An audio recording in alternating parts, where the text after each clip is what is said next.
You're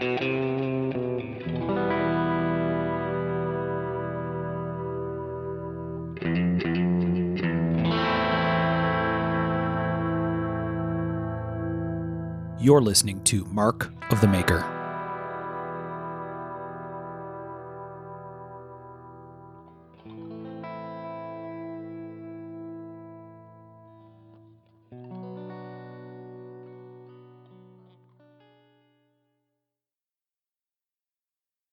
Hey everybody, I'm Mark Steiner and you're listening to Mark of the Maker. This is episode 99 and some change, 99 and a half, 99 and 7/8, whatever we're going to call it.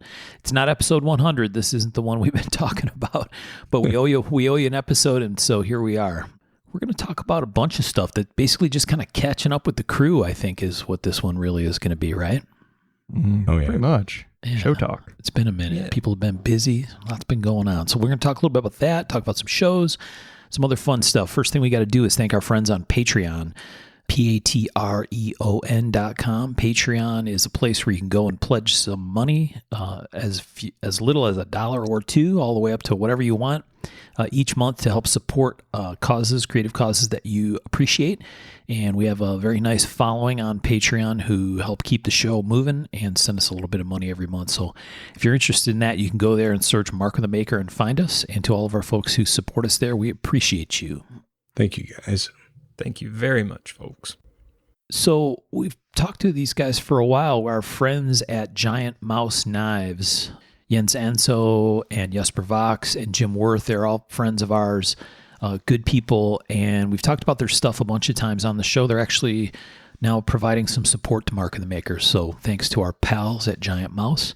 You can find them at www.giantmouse.com or on Instagram at Giant Mouse Knives. We talked a little bit a while back. Jim gave me some of their kitchen knives to evaluate for a little while. They were awesome. I'm sad to see them go. And they make some nice folding knives. They actually have some cool little small fixed blade knives. I know they actually didn't they do a dive knife, Tom? I think earlier on.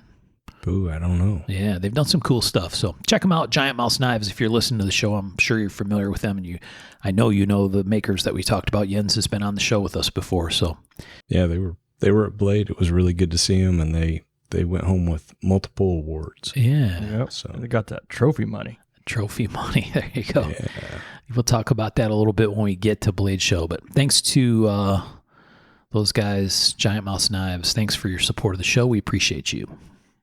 And then we got our OG, American Metal Exchange Incorporated. The X is for excellence. Yeah, there's an X there. AMXINC.com's website. Talked to George, just saw him this past weekend. Got some Zerk off him, as usual. They got all your Mokatai, Zerkatai, Mokame, all kinds of stuff you need. And free shipping. So AMXINC.com. He's been with us for quite a bit now. And we thank him greatly for supporting the show. So go get your stuff there, guys. Yeah, thanks, George. It's always good to see George. Yeah. Yeah, absolutely. Now we got one more. Sean, you going to talk about our friends Nick and Billy, what they got going on? Yeah, our friends Nick and Billy are putting on the Pacific Northwest Custom Invitational on July 29th, and that'll be at the Seaside Civic and Convention Center in Seaside, Oregon. And I'm telling you guys, this is shaping up to be the event of the year. If you want to be one of the cool kids, I recommend you show up. Be there, be square.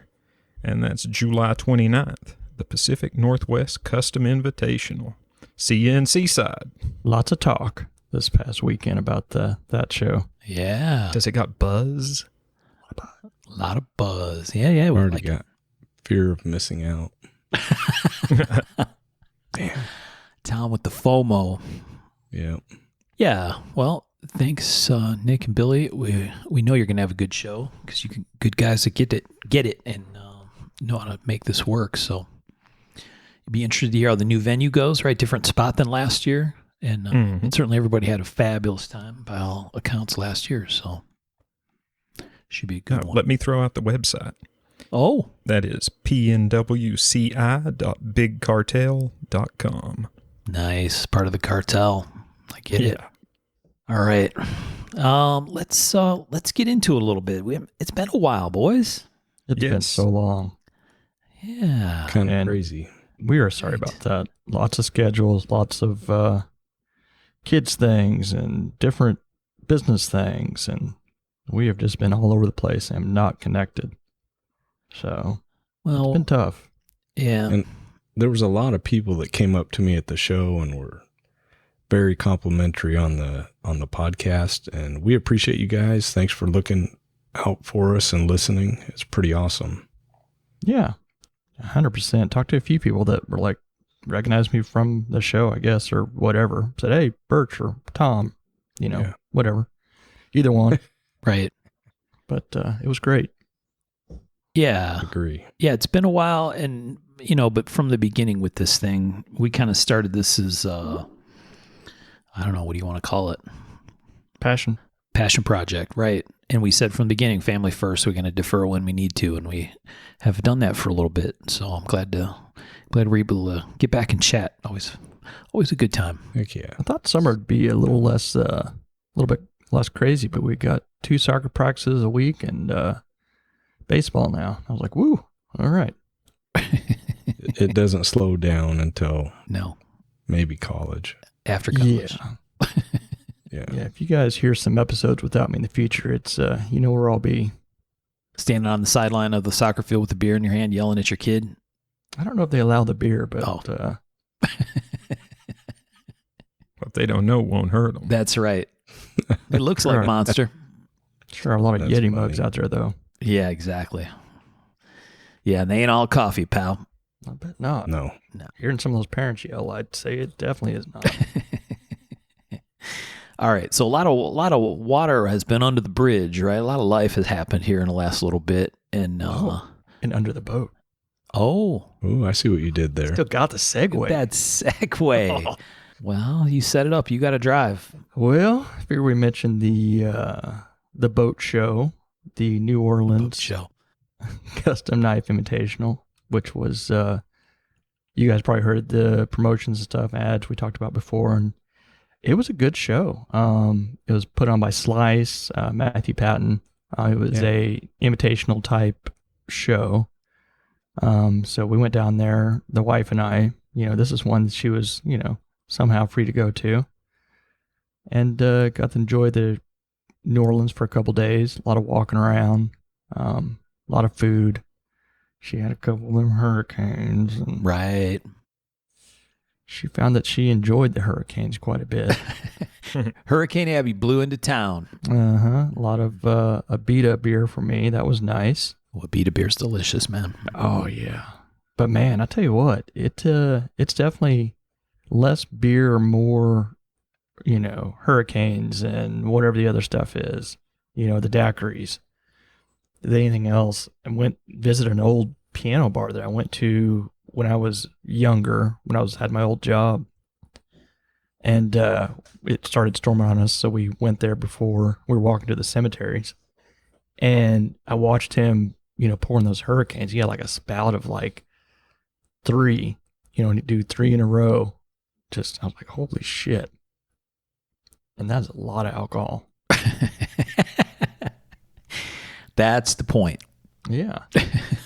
But the show itself was cool. It was very different. There's a lot of stuff that went on that I had no idea about.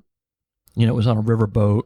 I guess technically 3 stories, because you had the bottom level where the show was, the middle one where you boarded, the bars. There was like a bar, 2 bars, I think, and food was there, but then like an upper deck where you can watch it.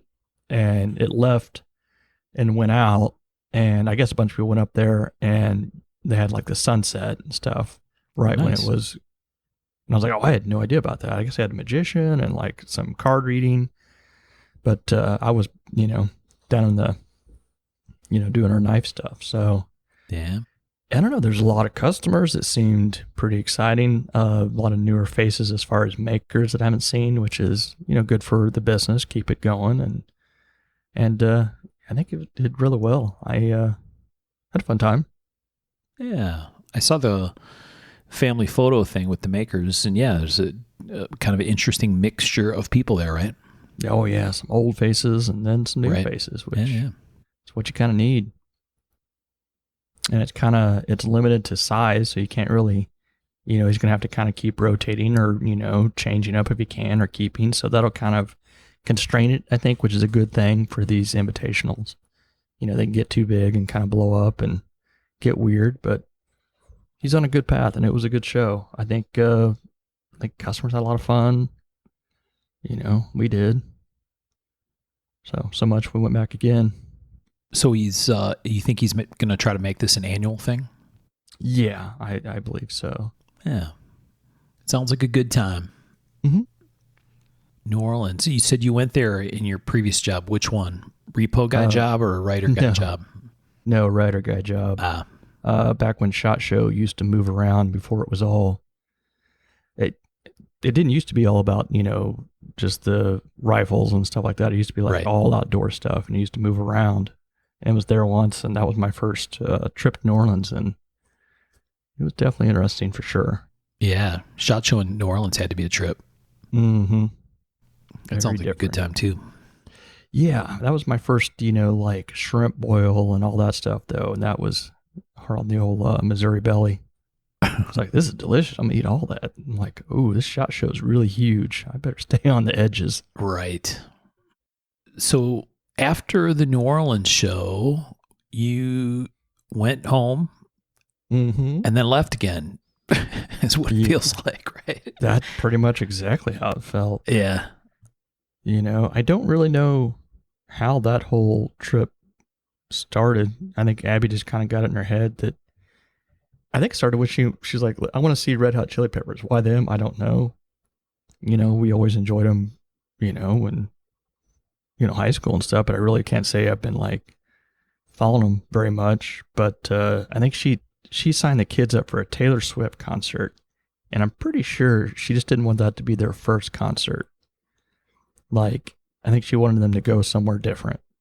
So she saw there in Houston, and I think we're originally going to go down there and swim, do some kind of summary down there, but it was, I don't know, not as pretty of a coast. So she was like, oh, we can make this huge 2,600 mile loop. So we put about 34 hours of driving in, and wow. Yeah, it was pretty wild. Yeah, you basically did the tour of Central U.S. Yeah, drove past. How was the concert? It was good.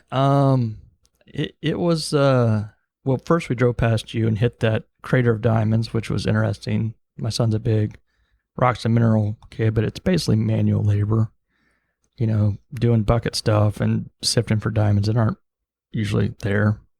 But, they get, they had like 3 that day on a little board that they'd got, but there's people that take it pretty seriously. I hate that place. It was a lot of jasper, not much else, a lot of dirt. But they got into it, and we, stayed somewhere there and Texarkana, and then drove down to Houston and stayed a night there to go see the Red Hot Chili Peppers. It was just big. I haven't done a stadium concert before, and I think I looked, it was 40,000 people, and I looked around, and there was like every single seat was full. Yeah, and I was kind of like, I started, right, not liking that part, and they played the songs you liked, from the 90s. It was awesome. The new stuff or whatever, I was kind of like, whatever. But the kids got a kick out of it. I enjoyed a couple $21 beers, and right. Yeah, that stuff was wild. $48 shirts and stuff, and yeah, buddy. But yeah, that's way too many people for me. Yeah, you'd never been to a stadium show before? Never. Wow. I haven't. Really? Yeah. Saw Metallica and some of the outdoor venues and saw Tool and stuff like that, but nothing like in a stadium where every seat is full. I've never. Interesting. Yeah. Nothing that in like every seat. I'm just like, whoa. And I'm, we'll go do baseball games, but they're not that full. Right. Yeah, for a huge show like that, it's just freaking jammed, right? Yeah, you just start thinking of, if something goes wrong, I'm not getting out of here. Right. Then once that starts going, you're like, oh shit. Yeah. I'll take another $21 beer, please. I was going to say, that's why you're supposed to be into those $21 beers. Mm-hmm. Nice. Oh, yeah. So that was good. Then headed over to, we headed to New Orleans then. Yeah. Spent a couple days there and we walked around, saw tons of stuff, stayed in the same hotel, that we just stayed in a few weeks before. And I don't know, kids got kicked out beignets and lots of food. So that's when Tropical Storm Abby amplified up into Hurricane Abby. This was a less version of Hurricane Abby. It was like a Cat 2 Abby. Yeah, this was more contained. But it was, it was great. There's a lot of stuff that for some reason wasn't there before, even though we were there at the same time. They had like all these artists come out on the square down there that front of the church, and so we had to walk around, look at all that. The kids bought some prints, and I don't know. It was just a good time. Then hustled over to the Gulf Shore, spent 4 days there, lots of swimming, did some fishing, and then hustled up to the Blade Show. Oh, yeah. That was wild. And my Cullen had caught a shark before, but it was like, and I thought what I thought we were doing. It was a fantastic fishing trip, though, but it was a time when I guess red snapper is some days you can keep them, some days you can't. And we were just sitting there basically jigging for red snapper, and you let it down, pull one up, and you have to let them go. And we had this dolphin that was basically our buddy. They say once you start catching them, they stick with you. So it was just by the boat coming up, and every time you would release one of these red snappers, it would go get it. And just, you'd see it, just go snag it up. It was wild. Why they don't catch them on the way up, I don't understand. It's kind of weird. Yeah, they just wait for you. Yeah, they wait for you to release it, and they just sits there, and it was like our own little dolphin trip. And then it's like, oh, you want to catch a shark? Like, sure, whatever.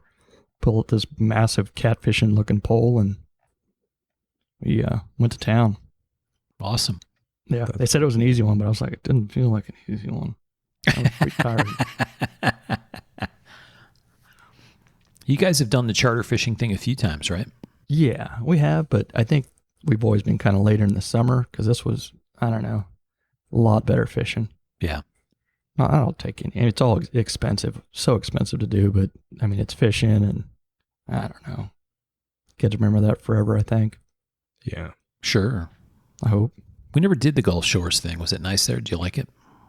I do quite a bit. I just like, I don't even have to need much to look at, but I'll just go out and snorkel in the morning, like first thing in the morning, and just look at shells. I don't give a shit. I'm easy to entertain. And there's just awesome. Yeah, tons of swimming, and they had a lazy river at the condo, and you eat a bunch of seafood, and that's get really never fat. bad. Yeah, No, I'm always good with that. had some of the best jambalaya actually there at Gulf Shores than I did in New Orleans. Yeah. There's some good places there. You got to eat a lot of seafood to get fat, man. That shit's actually good for you in a lot of cases, depending on how it's cooked, I guess. Yeah, I don't know. I mean, but some of that's fried, and Yeah. lots of butter and all sorts of stuff. I mean, it's not like I'm eating, some very clean shrimp, and it's all, buttered up and nastified and goodified. You're not eating broiled salmon over rice with broccoli? No, tossed over some, fettuccine and all that kind of stuff. I'm down for that meal though, Mark. That sounds good too. Yeah. Nice. So Gulf Shores. This is like part of the Big Circle tour. Yeah. Then up to Blade Show. Blade Show. Where I didn't exhibit and just felt very poor. Whatever, man. You were buying all the mother of pearl in the whole show. Oh, I know. That was the sad part. Is I knew I had stuff to buy, and it was just like, ugh. And then there was the weird thing of I had never had to think of this before. Was, oh, wait a minute, how do I get into this show? Right. I was like, oh shit. That was a very strange feeling for me. Somebody hooked you up. Yeah. Because I was like, I need to get there Thursday. I need to scope it out. It's good to have people.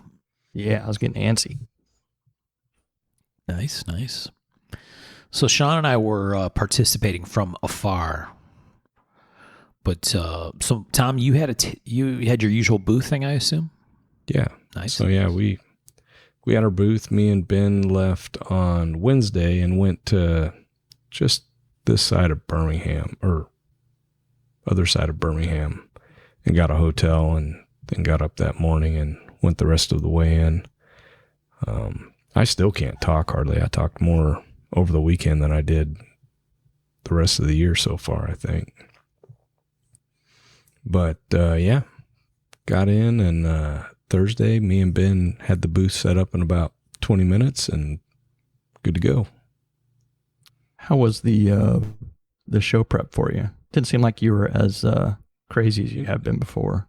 No, I've been doing a lot of prep work, so I still had to finish stuff, and I decided not to do my open and close bid because Butch, who does all my leather work, ended up having to have a heart cath, and he got like stents and stuff, so he was kind of out of commission. So I was like, meh, I just didn't feel like working on them, finishing them. I got them pretty close. Okay. But I think we're going to do a virtual show here in 2 or 3 weeks. Yeah. Some of your previous years, you've been like, I've got 3 alphas I'm bringing, and it's like the day before, and they're not finished. I'm like, holy shit, man, what are you doing? Well, I mean, it always ends up like that a little bit, but having the prep work in, I had like 30 clips made and all that kind of stuff. So it came together good. I took 13 knives to the show, and Ben brought, I think, 8 or 9 fixed blades. He had a great show. There was people lined up at like 10:30, I think, whenever you could get in, whenever he was starting to sell. So he sold out in about an hour, honestly, which is, you never know. It's always a blessing. And yeah, we had a great show. We were done on Friday. There was a little bit of confusion. One of my customers came Saturday, and we weren't at the booth, but Right. About 20 people let them know that we don't do Saturdays. Yeah. But That was wild that you and I were talking, and people were going past us to get to Ben. Oh yeah, I was just sitting there, which is fine. He was doing first come, first serve. So I was just like, hey, what's up? Was it like, fine or that's fine? No, it was That's actually, fine. it was really good. Honestly, you always want your kids to succeed. And, we were talking about some of this other stuff. Like, I don't often enter competitions because I don't like to fail, and that's what usually happens. So, I don't ever feel my work is at that level, right? I build as good as I can, but, these competitions are crazy. So when I see my friends winning awards, it really does do my soul well. I love to see other people succeed, and especially when it's your son. Yeah, that's awesome. So, Yeah. So so you brought 13 folders, Tom? Yep. Wow. I actually had a couple that were pretty similar. So the way I did it was, I had one of my leather little coaster things, and there would be 2 knives on it. So if you were drawn first, you got choice. And, I had 2 that wouldn't even fit up there. So I might have had 14. I don't know. I kind of lost track, but, 13, 14, whatever it takes. it would have been an even number because I had 2 extras, and oh no, it was 13 because I only had the Damascus one on one bag. So when the one that I had the exact same one sold, I just moved it up. So those people actually got 3 tries. So I see. but yeah, it was great. It always surprises me, pleasantly when people come looking for my stuff, and I'm always nervous that I'm going to bring the wrong stuff or nobody's going to be interested anymore, because that's how our market is. It's huge. If you like, when me and Birch walked around the show, it's like, it's really humbling. There's so much good work out there. Yeah. A lot of stuff. There's some that's not so good, but there's so much good. Yeah, It's like the predominant amount, It's mind blowing. There were some long lines for the show. Yeah. Get in. I think they sold more tickets at this show than they have so far at any of the others. Is that right? One of the lines went across the road, like through the bridges over to the mall. Oh, wow. Like, it was kind of crazy, dude. Yeah. And definitely more, I wouldn't call them selfie sticks, but, like gimbal-esque type of YouTube type of things going on. People walking around. Kind of like SHOT Show, like they're filming themselves with product and talking about it. And I'm sure all that stuff's going straight to YouTube or wherever. That's what they call content, guys. Content. It's different to see for sure. Yeah. And maybe it's been that way for a bit and I just don't see it because I'm not out there for that. But that was definitely different for me. It does feel more SHOT Showy, Right. more industry style kind of show. But then you get in and you see some of the, custom makers in there too. And it's just kind of, it's a big mix now. Tom, what all did Ben bring? You said he brought fixed blades. Did he bring gadget stuff too, or no? No, he just brought, he made a sword. So his little nice, short nice. sword. And then he had 7 or 8 other small knives. Okay. So yeah, it was Excellent. good. He had some stuff that didn't get done. So when he got back, he's already sold some of that. Steve Cross, in the group, and he went to the New York show a lot. Yeah. He stopped by. He's on his motorcycle ride right now, which is pretty cool. He'll be home Fun. when this airs, but he stopped by the shop Tuesday. Yeah, very cool. It's pretty cool. He basically rode Arkansas. Like he rode 7, 9, like the pig trail, everything in Arkansas he rode. Wow. Spent 3 or 4 days just buzzing up and down the state. That's fun. Yeah, he does some pretty cool stuff. I kind It's always good of to miss motorcycle trips, except when it rains. That part I don't miss at all. When it rains or if it gets cold, those are the parts that suck. Okay, exactly. Right. Very cool. Yeah, the show was, I felt the show was really good, it's hard to tell though, because you talk to people and they had bad shows and you talk to people and they had great shows. So you never know. Yeah. What kind of bad show report are you talking about? Where someone came and wanted a specific thing and couldn't make it happen? Is that the kind of... Well, I'm talking to more makers. Oh, I gotcha. Gotcha. Some makers are not doing as well as others, or they're, like I said, you always worry that what you brought isn't what people want. And that happens sometimes. It's weird, depending on who's coming to Blade, and you never know. Yeah. Well, I mean, it's been stretched out. I mean, the amount of shows in a year and the amount of time people can spend on them is finite. So it's definitely, we can see it. I think overall, generally I had the feeling that lottery numbers were down, for a lot of people. I definitely think it's more expensive for people to go to the shows. So if you're going to the show, you don't have nearly as much to spend. No, there's no cheap flights. There's no cheap hotels anymore. There's nothing that's very affordable. So yeah, it really stretches the consumers pretty thin, I think. Yeah, I heard that there was a little more credit card activity than cash. Oh, really? Yeah, I mean, who knows? People bringing like a square where you could actually swipe and buy something. A lot of people have the ability to take that. Yeah. Yep. Makes And sense. No, I'm just saying it makes sense, to have something to, besides, do some PayPal and some swiping or whatever. If you want to sell stuff, you're going to have to adapt.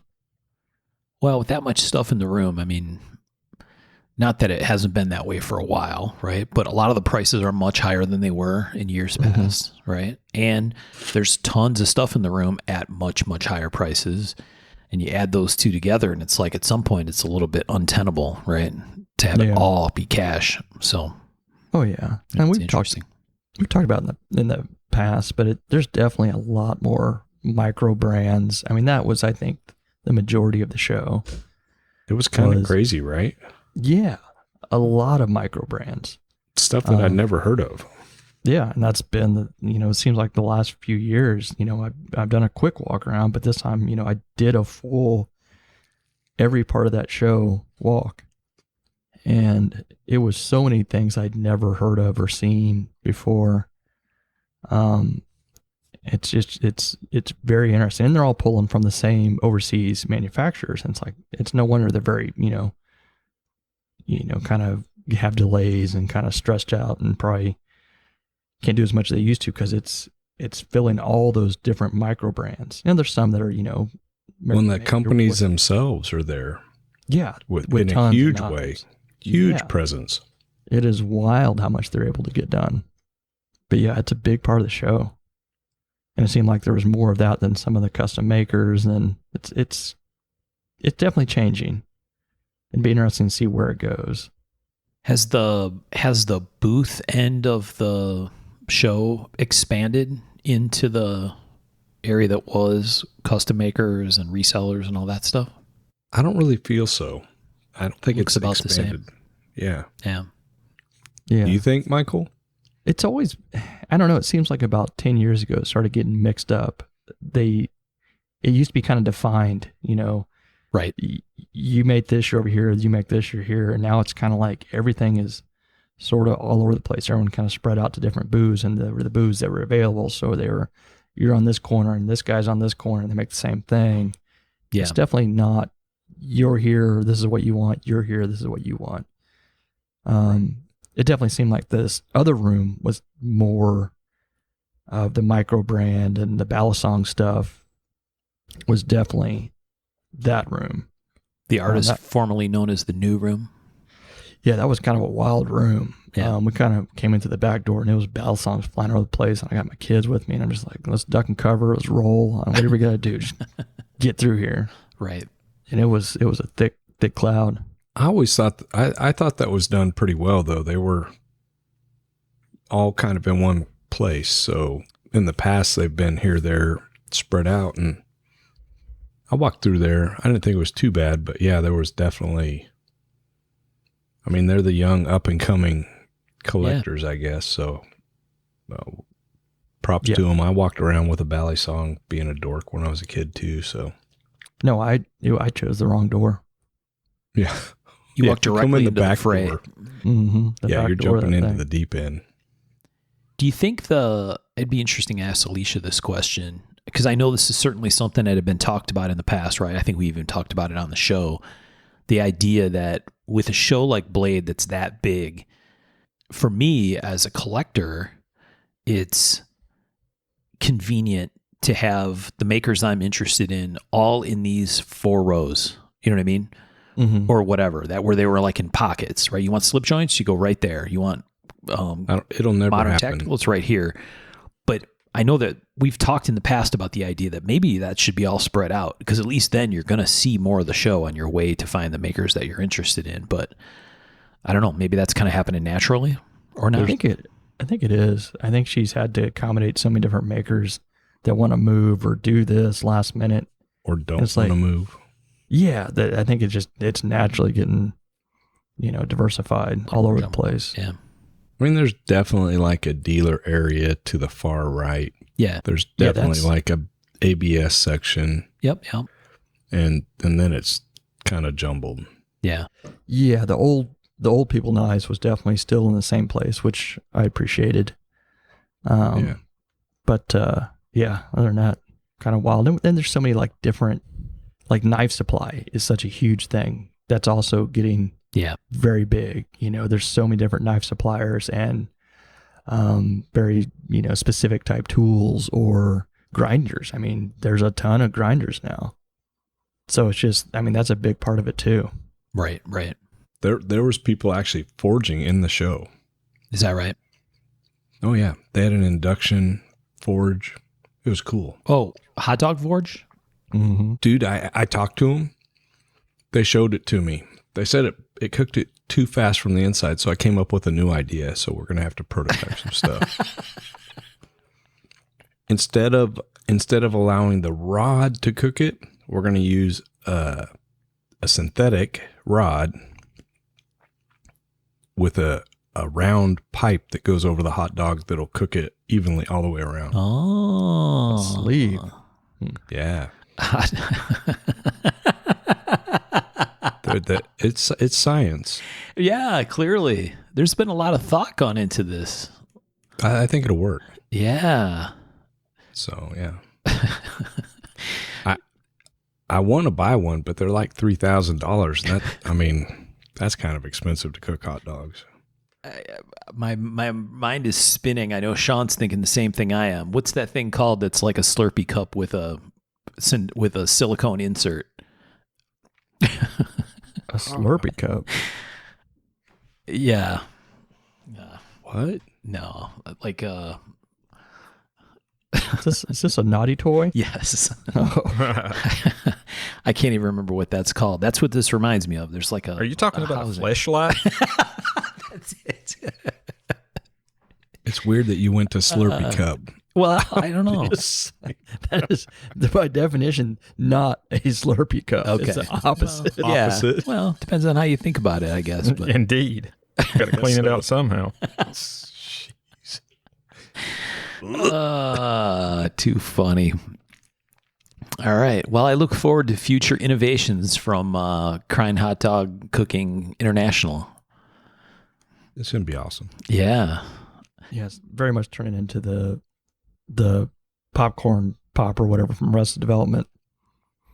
Cornballing son of a bitch.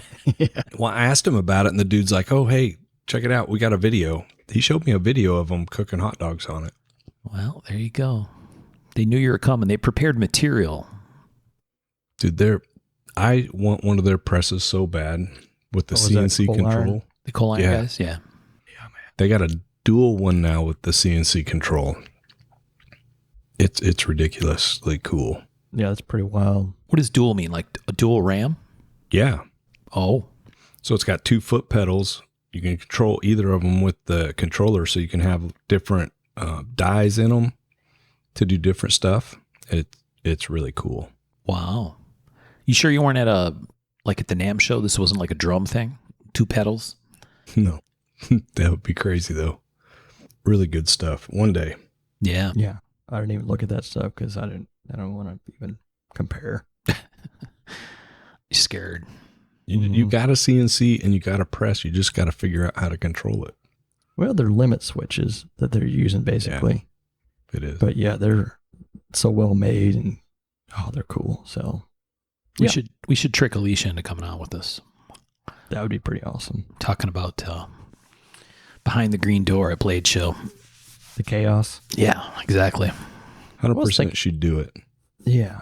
I was thinking about the other day, it's like how knife makers are generally. I mean, we're just unprepared for things like real life. And Yeah. then she's got all of us in one room, and it's just got to be just chaos. Yeah, herding cats. Mm-hmm. Herding like psychotic cats on drugs. Yeah, little creatives with no scheduling abilities or Right. Inner- People skills or yeah. I bet she's in the Bahamas or somewhere right now for a week. she should After be. Blade Show, just get right on the airplane and head down. Yeah. She might be in one of those immersion tank things where they like For a week. blank out your senses for a little while. Yeah, Yeah. exactly. Filled with bourbon. Right. Exactly. Yeah. Yep. Trying to forget it all. All right. So yeah, show's changing, right? I mean, I guess that happens with every show. Some maybe a little less slower than others, but evolution of Blade Show is an interesting thing to think about. But sometimes I wonder if it's starting to be just me becoming an older gentleman in a changing community, you know? Well, that's happening for sure, right? Well, yeah, it's any industry, you know, you're going to be at some point the old guy that's like, oh, things aren't like they used to. And, you know, and then you either adapt or you quit getting to do it anymore.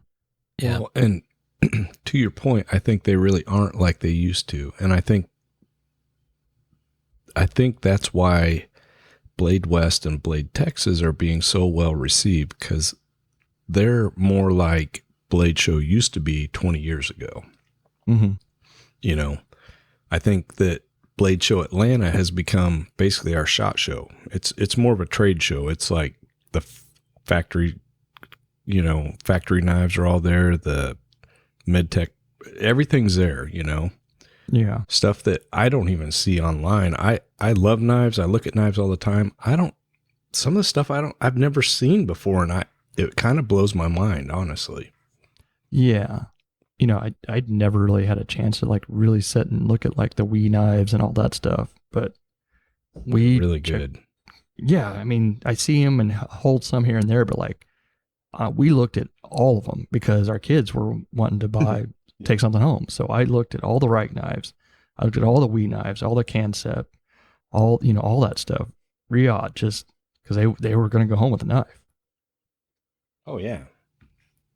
So For sure. it's kind of mind blowing. I had a good talk with do you remember the Synergy knife?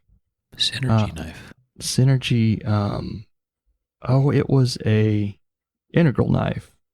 Okay. And the guy that designed it. Let me pull up his name. I'm blanking on it. He designed it like in the early Jim O. Young. He was a competitive shooter. Okay. He designed this thing back in the day, and we did it. And I talked to him about it, that knife, and just the industry for a bit. And it was a pleasure. But that's a pretty wild knife, how to put together. Yeah. Its own little captured, stop pin and all that cool stuff. Nice. So yeah, some of the stuff they're doing with their manufacturing is just like, holy shit, man! Yeah. It is wild. So that's an integral flipper. It's an integral flipper. So, and I looked close. I'm like, what is this? Is this holding the stop pin? It's like, oh yeah.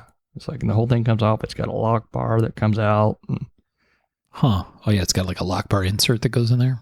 Mm-hmm. Interesting. But yeah, supposedly the first design was like 99 or something. Wow. Yeah. So it's been around for a bit. Huh. Not this I version, think but I know the one you're talking about. It's a good looking Yeah, knife. yeah, if you saw the design, you would be like, oh yeah, you've seen it before. Right. But yeah, we saw all the knives. What'd the kids take home? Are Are we at liberty to say? I don't Okay, know. I what know they're that called. knife. I remember that. Yeah. Yeah, They did it with an American flag handle back in the day. I think so. Yeah. Yeah, like a hard anode American flag handle. I remember that. I like this one considerably better. Mm-hmm. It was well done, but no, I don't know what they were called. Two knives from Wii. I really don't remember the name. Wow. Yeah. Well, no, I think Civivi. They've got. Right. Let's come on now. We're not gonna put up the big bucks for a couple of kids. They're good. I think they had D2 blades, so there's nothing better. There you go. That's what the Boker's gonna have is a D2 blade. And I was like, ooh, can we change that or?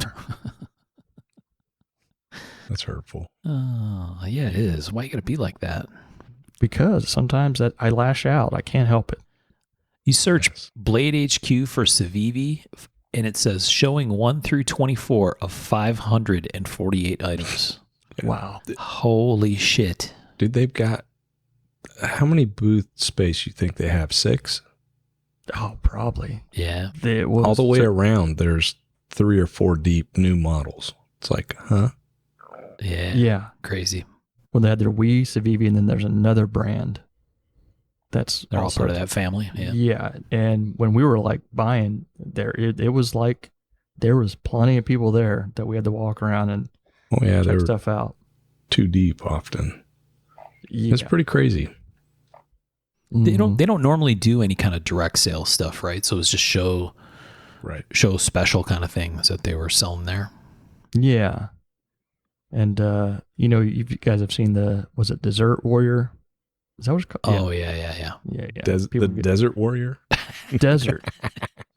What am I saying? Yeah, it's dessert. I kept Yeah. saying it wrong, I think. Yeah.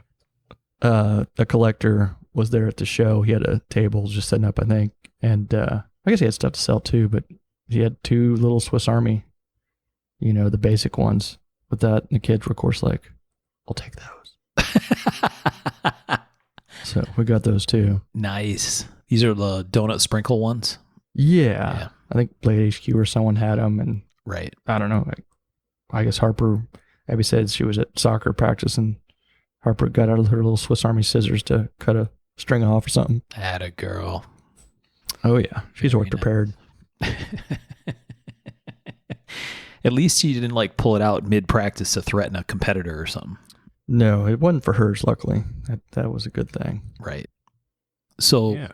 material stuff. You guys both got some materials, I think. Yep.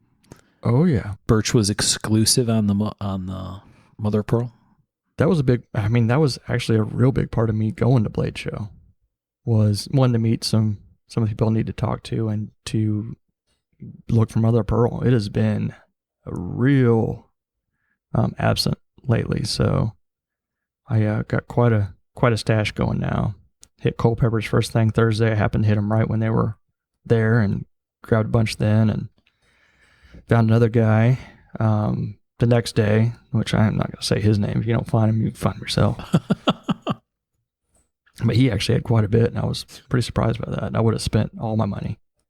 Like I sent you guys a picture of that one. Yeah. Stacks. I was like, I looked at your website. I was like, oh, we updated. I was like, damn, it must go fast. Yeah. So yeah, lots of that. What about you, Tom? What'd you buy? I bought mostly stag from Culpeper. Yeah. I bought maybe 10 or 15 rounds. And then I bought probably 10 sets of scales and then some jig bone. When for makers, they'll put it in a bag and you go pick it up. And when I did that, he's like, you run, he was having one of the other ladies run the calculator, and Joe's like calling him off, and she's just like, it just kept going. And I just got more and more nervous. But I got some really good stuff. And then there was a new place that had giraffe that had some really cool dyed giraffe, which I got a set of those to try. And then I got, I think it was Rockin' Blocks. Had some, it was like yellow cedar burl. It was really pretty. So I got a set of those. And I think, I got a ton of fat carbon. Oh yeah, I was gonna say they were there. Oh, yeah. Tom made fun of me for not buying colorful stuff. Oh. Yeah. Michael's like, do you have anything in black? Can I get more black? Or Do you have any other blacks? Right. Triple black. He got some cool stuff, but oh, they had the linear, side cut stuff. I haven't been able to find that forever. Yeah. I got some blue. I know. I was proud of you. I was very happy for you.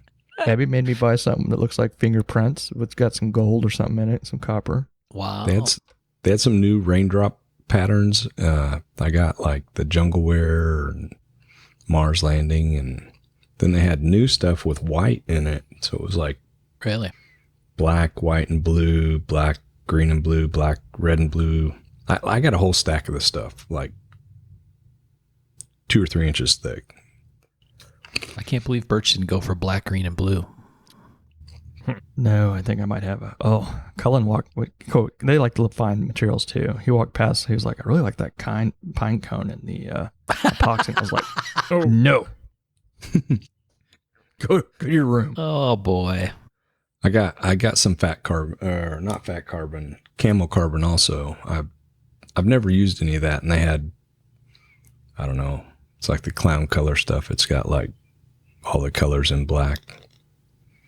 So I got some of that to try. Awesome. Yeah, so I think material wise, that's about it. Either Birch is going to make a whole bunch of shit with Mother of Pearl, or he's going to have a good stash that's going to last him till he's 77. I'm going with B. B, yeah. Yeah. Well, the good thing is, with the little tiny inlays I can buy the smaller stuff. Like they have the squares that are gorgeous, but Right. they're perfect. And they had these this remnants type thing that were like $5 pieces. I don't know what they were from. Someone's factory that didn't fit. They look like some little lockback shaped thing. Okay. Perfect for inlays though. Oh yeah. And I talked to another makers like, do you see the little remnants for like mosaic stuff? I was like, oh yeah. Definitely grab me some of those. Yeah, Nice. Ben got some of those too. Yeah, perfect for that stuff. McCullen he got some green G10. He kept wanting to go to G10 land from Acecraft, and Harper got some pink G10. Oh, nice. Yeah, he was like thinking about maybe Mother Pearl Star in that, and I'm like, hold on now, Whoa, whoa, whoa. you just hold up. buddy. Tell him to keep his damn hands off the piggy bank. Mm-hmm. Kind of funny, man. That's awesome. Next time I Well- come down, that's what Colin and I are working on. Colin, let's work on Oddly some enough- star stuff together. Bob T had sent them some little remnants of Mother Pearl. Oh, really? Yeah, because they were talking about Mother Pearl at the last Pacific Northwest show. Oh, yeah. And sure as shit, just in a little bag that I haven't touched, obviously, because it's for the kids. You know, Right. I'm all dry and can't find it, but I got a bag that I can't use. Yeah, exactly. Ugh. Be like stealing your kid's Halloween candy or something. Yeah. Is that wrong? Tom's like, I don't even have kids anymore. I just go up to doors and tell people I'm taking to get it for my sick kid. No, I just get it from the kids. I still get it from the kids. They're just not mine now. Exactly. Tom's out in front of the shop. Hey, kid, give me some of that Halloween candy. Love candy. Too funny, man. Had a nice dinner. Was that Thursday night? It was. we have dinner? That was pretty awesome. Yeah. I haven't had the Swans, us, you, and Burnley. And Oh, Ben. nice. Yeah, it was a nice dinner. Yeah. Maggiano's. Colin's been thinking about that for a long time. Been excited. He said it didn't compare to St. Louis, though, Oh, yeah. but it was good. We had a great time. Excellent. That was one of the highlights of the show, honestly.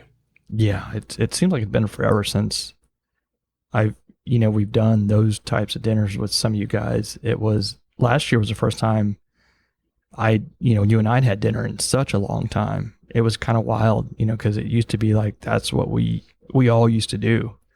And then it got to where there was like 20 or 30 people, and it was like unrealistic.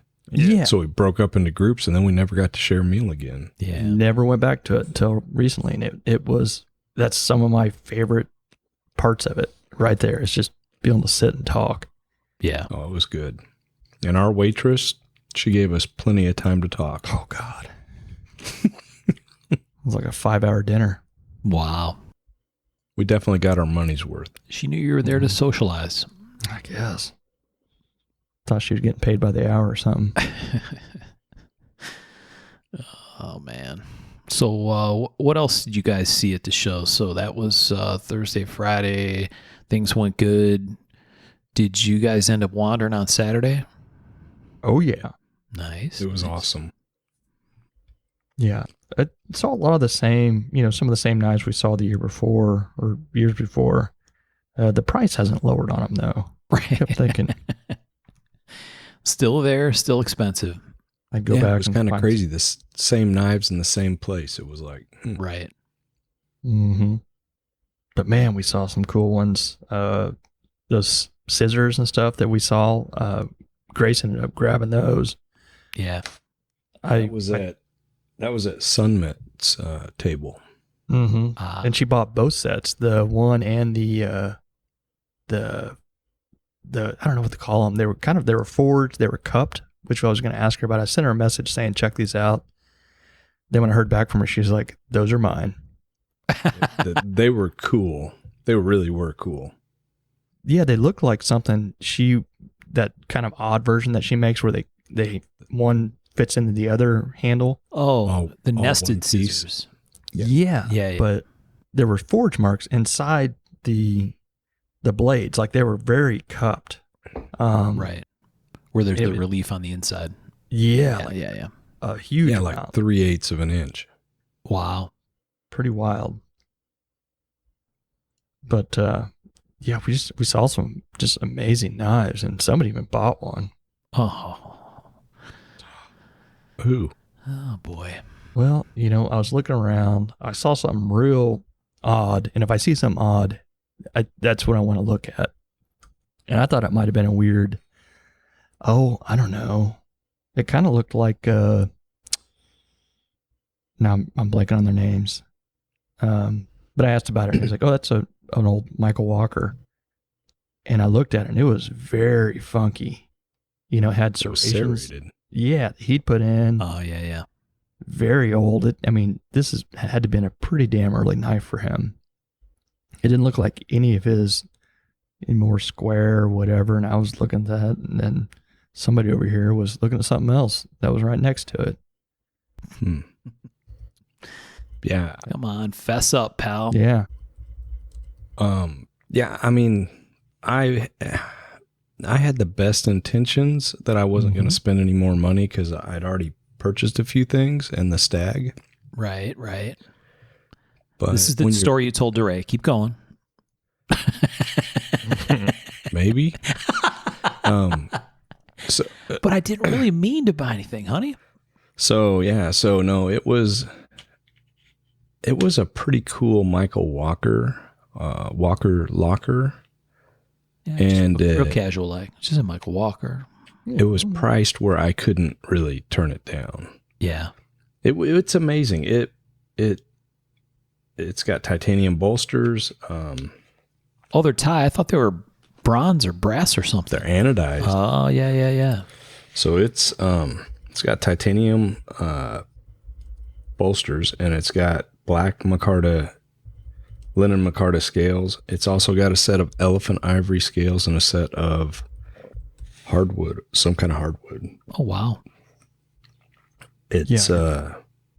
It's pre-detent, so I don't know exactly when that dates to. Wow. But it's that definitely quintessential, kind of square early liner locks that he did. Okay. So it is a liner lock, but it doesn't have like a closing detent?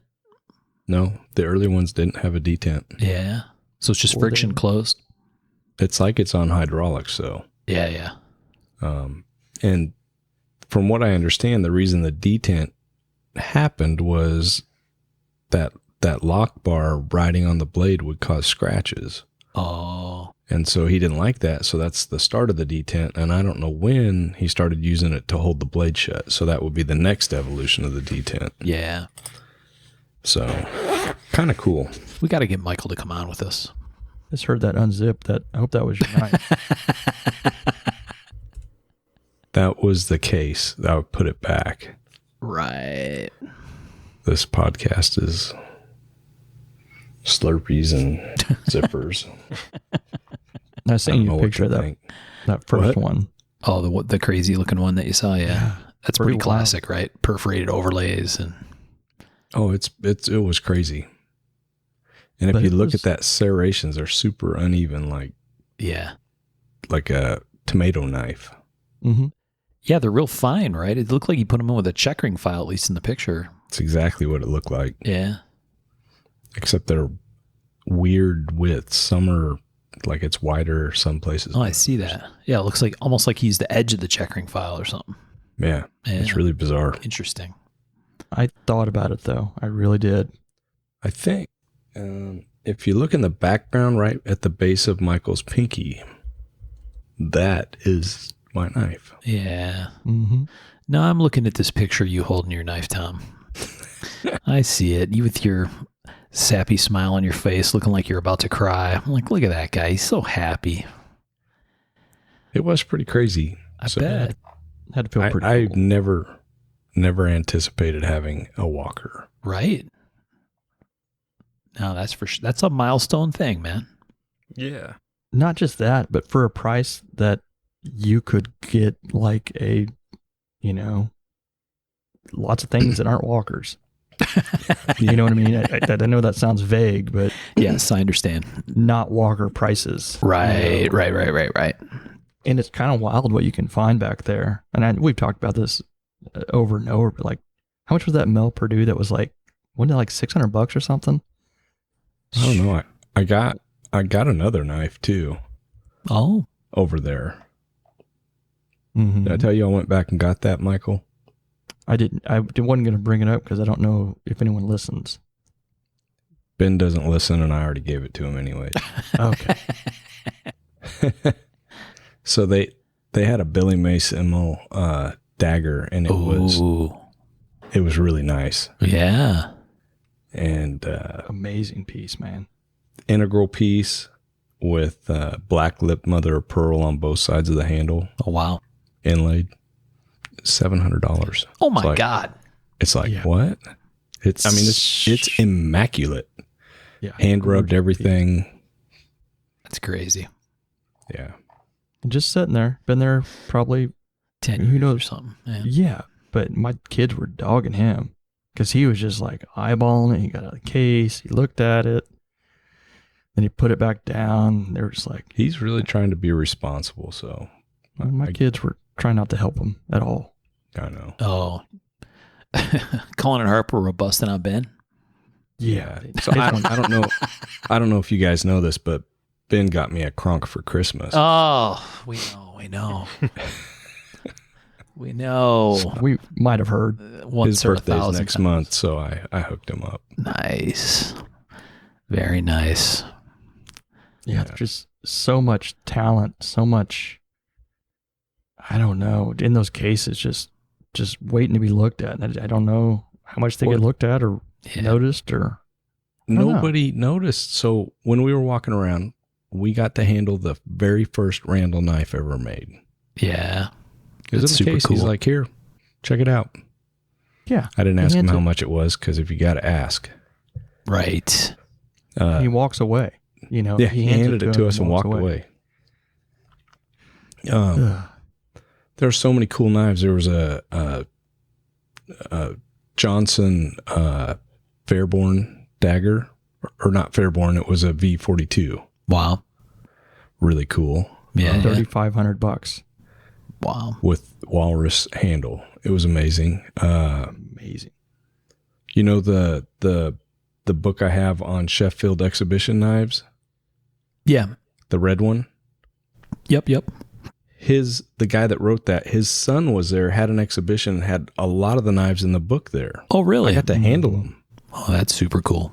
Yeah, like those big stag fighters that are in there with that are like a foot and a half long blades. Those were all there. The Wow. ivory handled daggers. I think I got a picture of that one. Oh, it was cool. Then there was the hammer one. There was like a bayonet that you shove in the barrel and it had a hammer on it and stuff. Wow. Yeah, lots of wild pieces. Though the 2 dagger piece that didn't get a picture of that one where there's the dagger on both sides and you're supposed to. It was yeah. for someone For if you garroted you got from behind. Garroted. I met a guy there. Dr. Rachel would love his stuff, which I need to connect them. He's looking for someone to restore some stuff, and if she can't do it, she'll know someone that can. But he had Woots blades and all that stuff. Yeah. And come to find out, he lives in Fort Smith. He's less than an hour away from me, so I've already reached out and said, hey. Nice, man. Yeah, really cool. We saw so many cool pieces. Yeah. And not a single Rod Chappelle knife. Really? No. Yeah. Somebody's scooping them up somewhere. Well, not for sale. I did find one. Bruce Voiles has one in an auction, but yeah, I didn't see anything available other than that. And a couple years back, they were everywhere. Yeah, everywhere. Right. So, I mean, somebody's buying them up. Yeah. Oh, and Cooper throwing knives. A set of Cooper throwing those are so knives. Oh, wow. I mean, what in the hell? I'm looking at this picture of this D.E. Henry that you sent. Yeah. Those are priced to own also. Yeah? Yeah. Kind of, quote unquote Grand. affordable. And that's supposedly number 3. Really? Yeah, like 2,300, I think is what he quoted Yeah. Wow. for a number 3 D.E. Henry with a nickel silver sheath. Mm-hmm. Crazy. Oh, shit. I forgot. I'm going to send this picture. This Tom pointed out a knife that Sean, you had talked about. And this was in that guy's case that Tom was just talking about. This isn't good for the listeners, but I'm going to send this. I think this was in a Pix episode. Oh yeah, that was Sunmit. Yeah. That's the handle of the scissors right there in the bottom corner. Yeah, there you go. That was the guy from Fort Smith, Sunmit. So I'll mention him later. I've got his information. I sent a picture of those scissors. You can see the inside of them. Yeah, they were You're pierced or something? Yeah, they're pierced, but that inside cut is wild. So, yeah, that tiger claw thing is what Sean had Yep. mentioned. Yep, I remember that. Okay. Remember that. Yeah, those have a gigantic hollow, don't they? yeah. Well, it's not even a hollow; it's just a cavity. Yeah. And are my eyes deceiving me, or does the claw blade you sent have Another blade sticking out of it. another blade coming off at an odd angle? It looks Yeah. like it.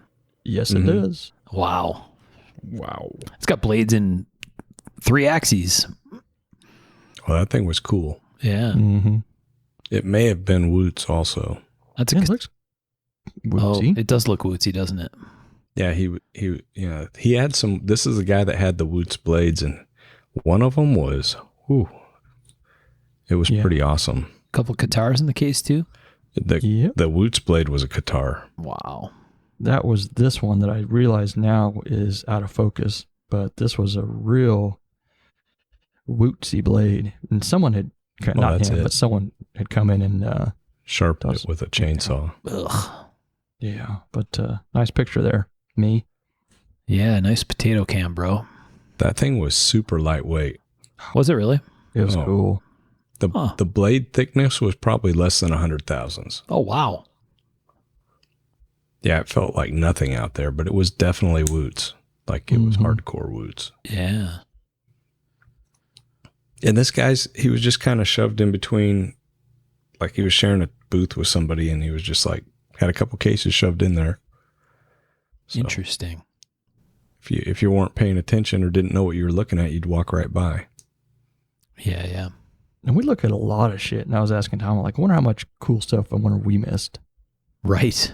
We saw so much stuff like old Almars, like Smatchets, and Yeah. This one had Yeah. a big old Almar collection.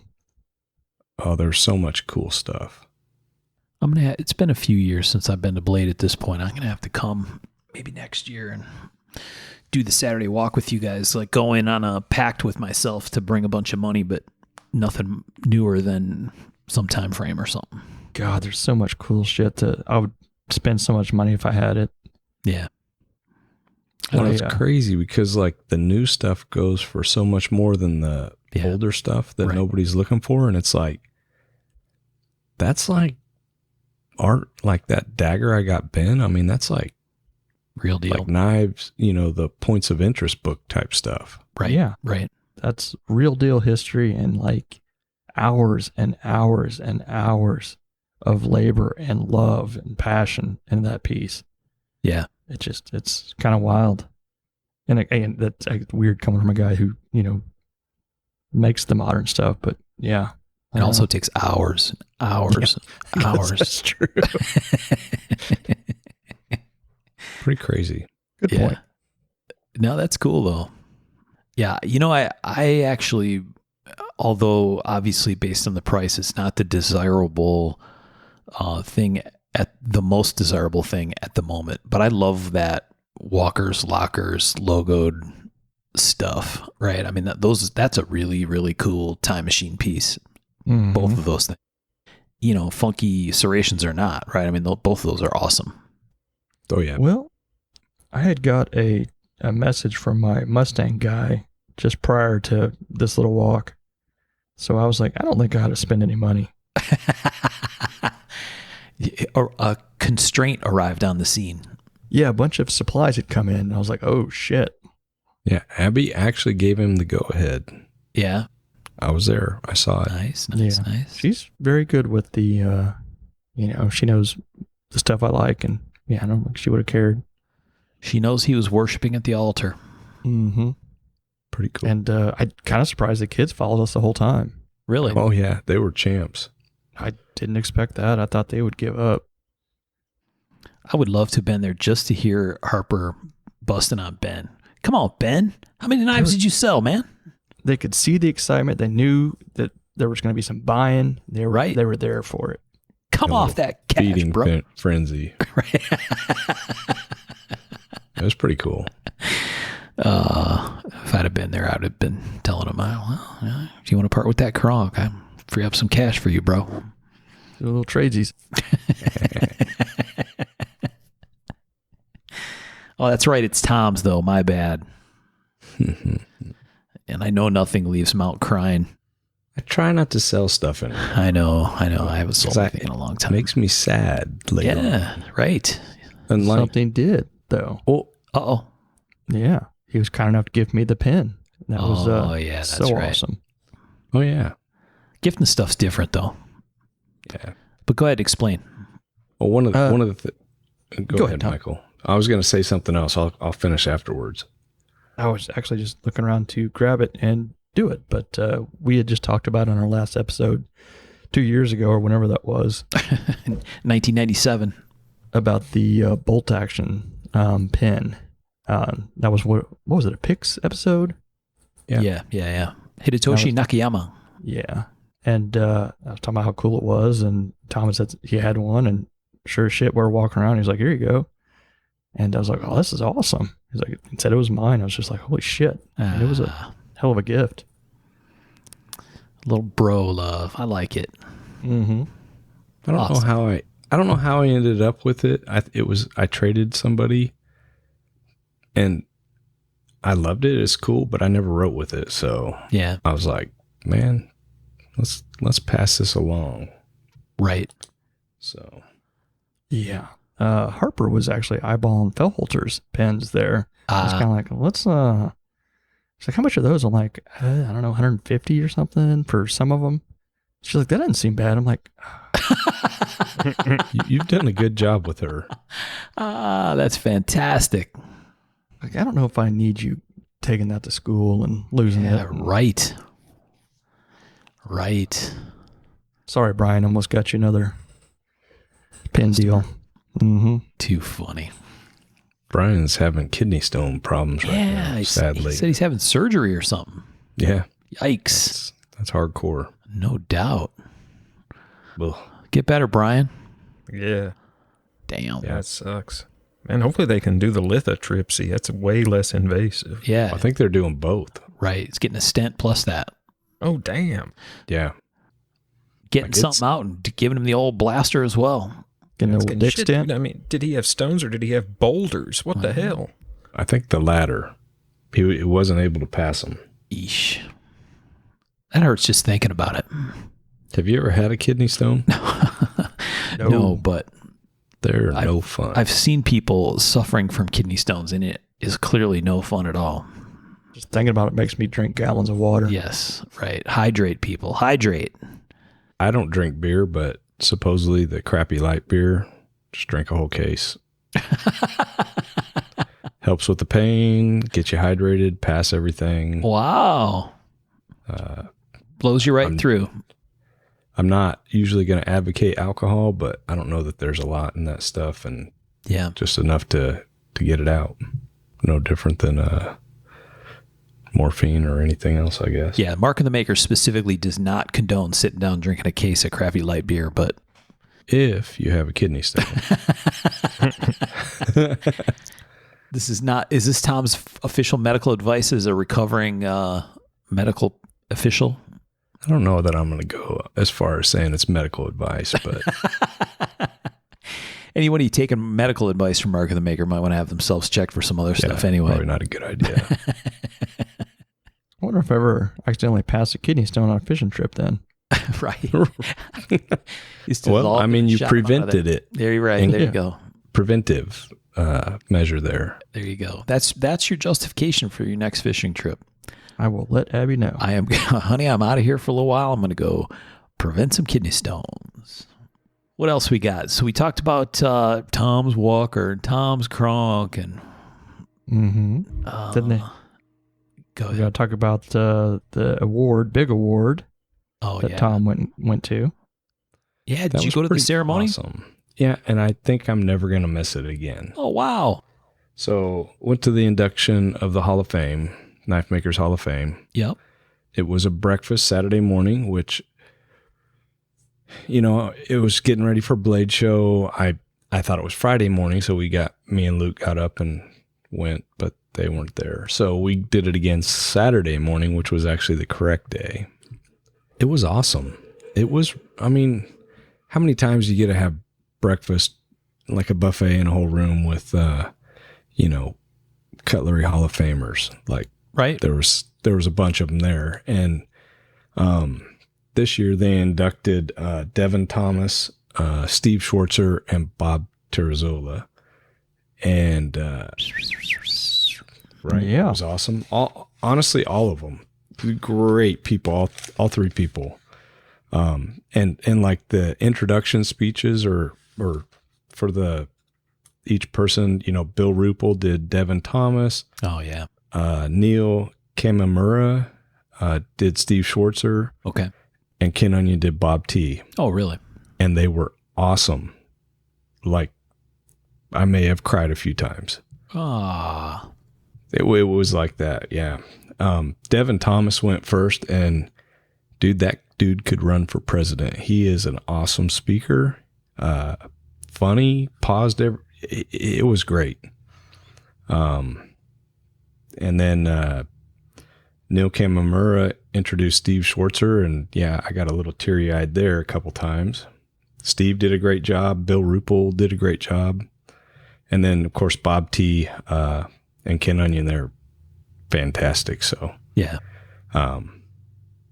it was just really an honor being there. It was great. I don't think I'll ever miss it again. That's really cool. Do they have like you can buy a ticket to go, or you got to be invited? Or So what? it's $30 for a ticket. I think they're going to try to have it in a bigger room possibly next year. But, there was at least 10 plus Hall of Famers there. So, That's fantastic. yeah, it was really cool. I'll have And to try that out. yeah, I'd never thought about it. You're always doing show stuff. same. Right. But it's early Saturday morning, and you get breakfast. It was actually good breakfast and coffee and juice. So for $30, if you just go get breakfast there, it's right. more than $30, I'm and you always, can't go right. back. I'm already up anyway, pacing, so might as well do something. Yeah. I highly recommend it if you're interested at all in the industry, or if you want to have the chance to say something to someone like Ken Onion or Michael Walker was there. Right. I didn't get a chance to say anything because there was a million people around him. But yeah, it was really good. It was their speeches were well thought out, and couldn't have happened to three better guys. Yeah. Yeah. It's pretty awesome. Well, that's officially my my biggest regret of not going this year is not being able to see there to get Bob that award. Yeah, That's awesome. really cool. They were great as usual. Great with the kids. He Yeah. had little patches that the kids got, and I didn't get one. But that's the way that goes. Oh, and like tell you, that's another thing. Like the kids make out like bandits. It's just like, Heck yes. oh my God, everyone's so kind and generous to just throwing them like they got a Nottingham Tactical. They both got footballs from them, and they got T-shirts and Swords. yeah, inflatable swords and all the koozies and stickers and stuff they could ever want. They were nice. The e-knives, they have that cool display, the truck front. Yeah. So I didn't sign it last year.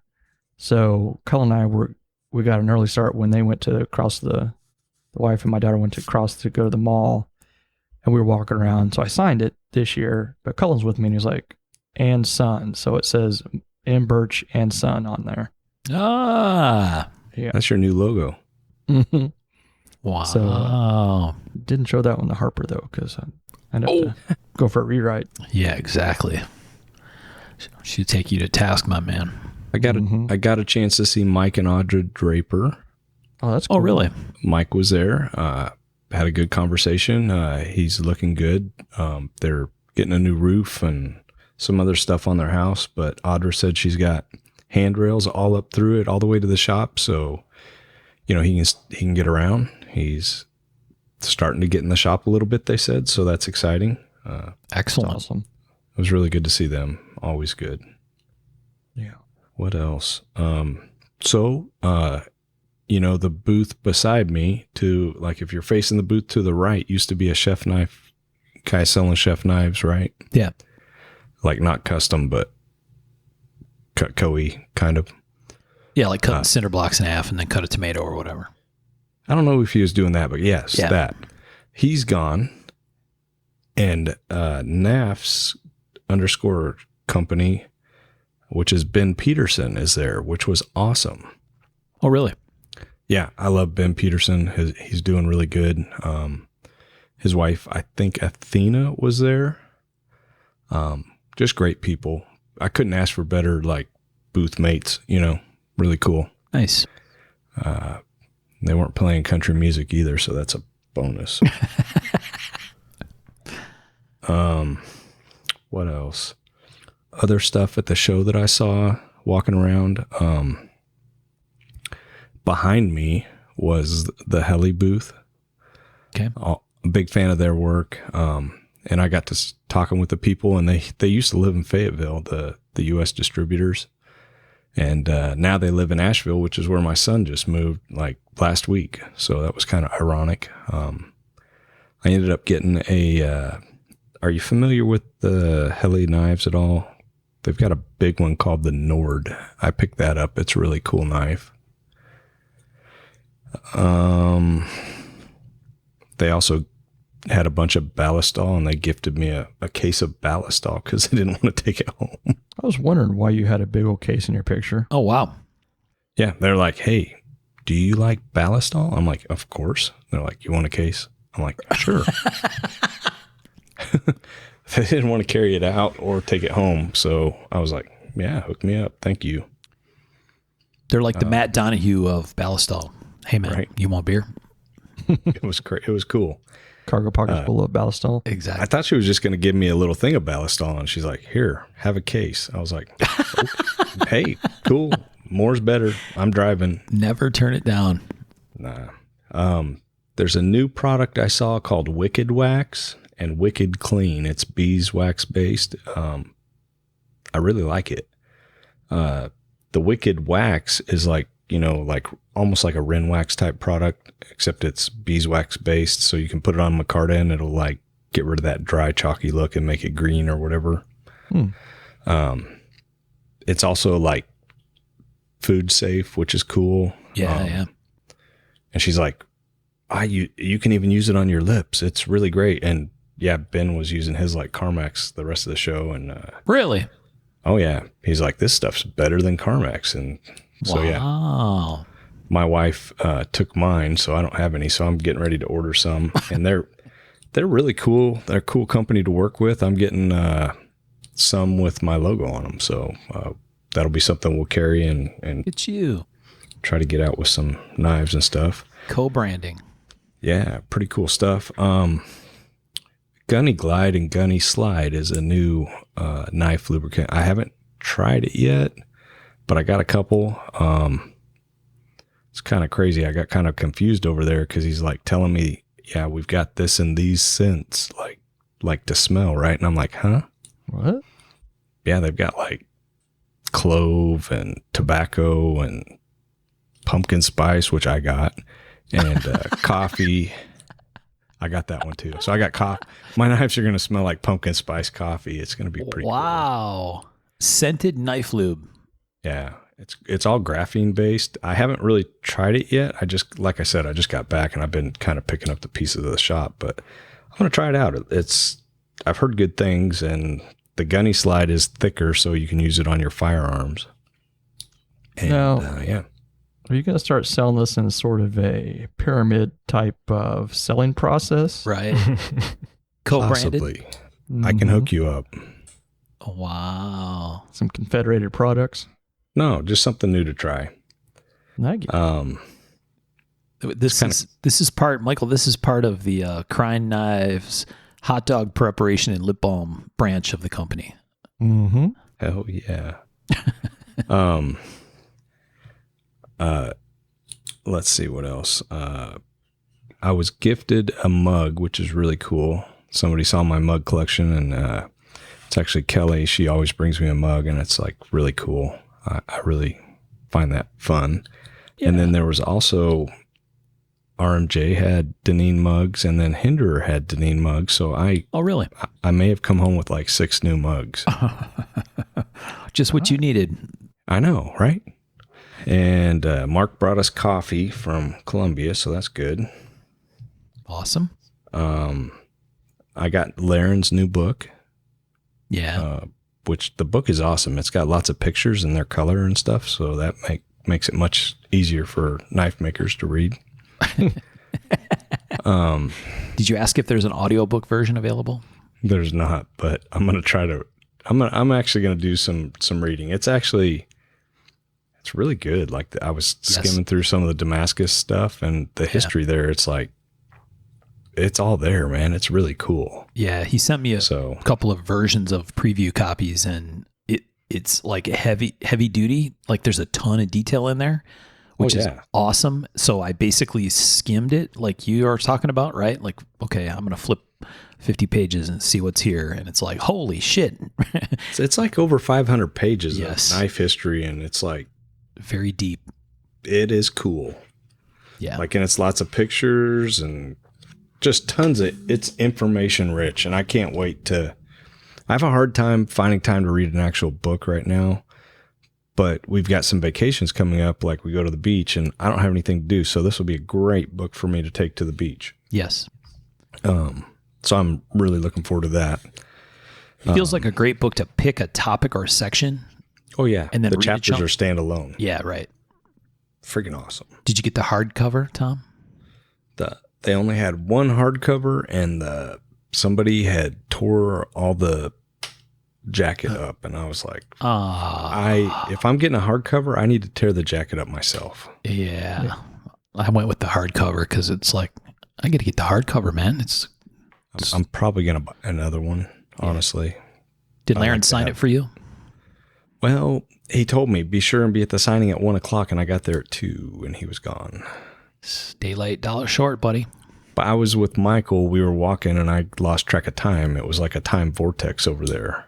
See, this goes back to some of the challenges that Alicia struggles with every day.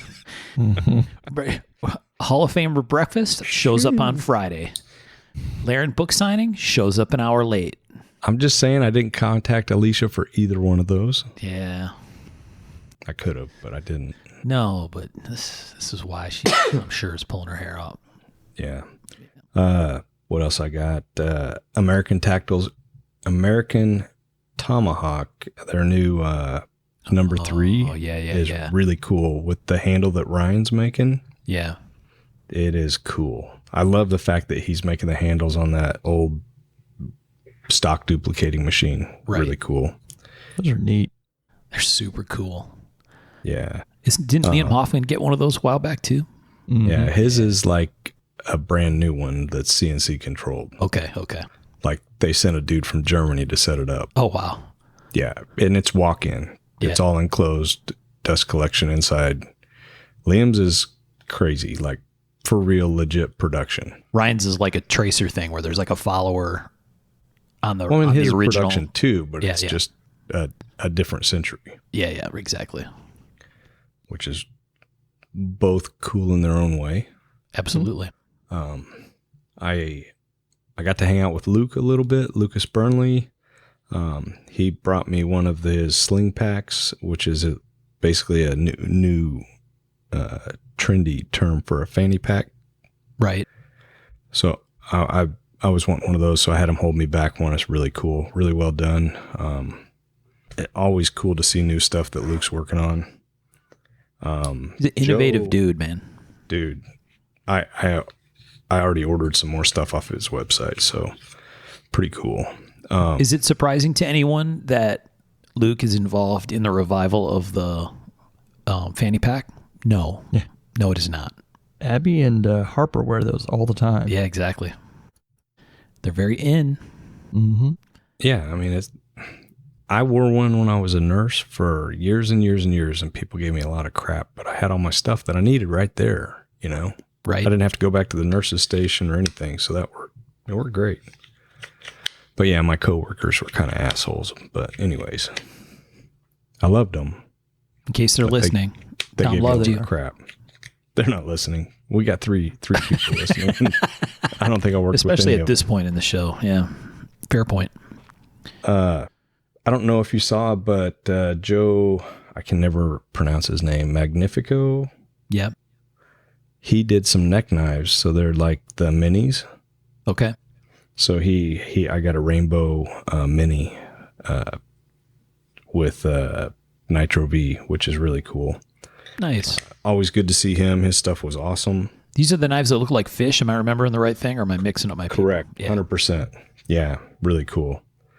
So yeah, I got that from him. It was really good to see him and Maddie. They're doing good, and his knives were awesome. And what else did I get? Oh, I saw Brian Good. Oh, yeah. Checked out his knives. Really cool stuff. I was choosing between a couple. He had 3 that were really cool. The fillet knives, his Puko, and then he had one of the mini skinners left, and I grabbed that. I've been wanting to get another knife from him for a while. And so I grabbed one. So I love supporting, you know, the new, not new, my old friends, you know. It's Yeah. especially when they got new stuff, like this is a new design and it's really cool. So I thought that was kind of cool. Absolutely. What else? After watching Alone, I kind of got into the LT Wright knives a little bit, and they had a machete that I was interested in, and they ended up having one, so I grabbed one of those. Wow. And I think that's about it. Ed Braun gave me some steel. It's like a new, it's 125 CR1. It's like a Hitachi white. It's supposed to be really clean, Wow. really nice. So he gave me that to try. So How did you pretty fit much- all this in the Chevy Spark? It must have been at max payload. So basically the booth won't fit in the Chevy Spark, so we had to take my wife's Subaru Outback, and we have plenty of room. I see. We could have fit another booth in there. Right. You could have brought all kinds of stuff home. Oh yeah, it was great. And nice. So yeah, Blade Show was awesome. I spent too much money, and now I got to go back to work. Right. I'd say it sounded like a hell of a haul. Yeah. Well, some of it wasn't intentional. Yeah. We saw you out there. Saturday was rough. Rough on the wallet. Yeah, the steel, I can't wait to use it, but that was gifted to me to try and give my thoughts on. And Stag doesn't really count because that's materials, Right. you know, so. Well, you were both recipients of some very generous people. It was crazy. Yeah. Yeah. The people at Blade, our friends are pretty amazing. For sure. So now I just got to use some of this Stag and recoup that money. Right. So Mm-hmm. All right. You guys want to talk about Blade Show Awards? I got the page. I think I put it in our chat Oh, so we can look at got it it? together. Yeah. Yeah, that was pretty cool. They had it there at the pit. You know, they started setting up they had cornhole there, or beanbag, whatever you want to call it. Yeah. My kids played a lot of that. They actually played with Gus's kids Oh, yeah. Fun. for a bit. But the awards were cool. A lot of our friends took home some Yeah. cool awards. well, yeah, Vince Evans is really good friends with Richard and Sally. Yeah. So I've met him a couple times, and his work is unreal. Yeah. Sean and I were Oh, messaging back yeah. and forth about that Vince Evans piece. Won Best in Show and Best Fixed Blade. Very historical, badass piece. His name's come up a couple times. Yes. Look at the sheath, though. Like Yeah. that sheath is, I wouldn't even know where to start. Yeah. Totally stunning. We'll share the award link in our Facebook group so people can follow along with this part. But We're going to scroll down. Yeah, Vince Evans' piece is gorgeous.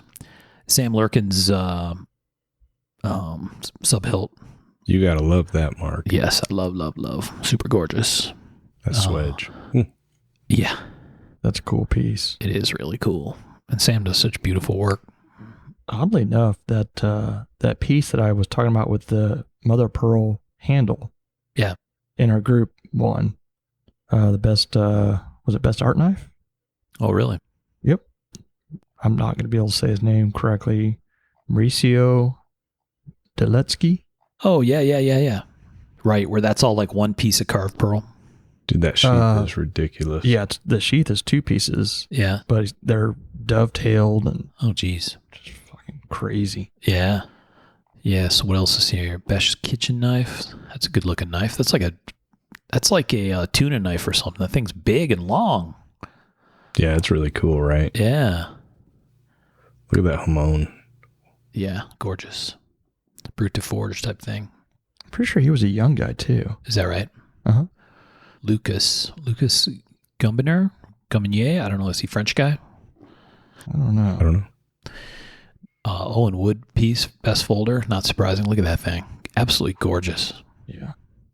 I think Owen Wood made the Damascus that Grace made these scissors that I got from her.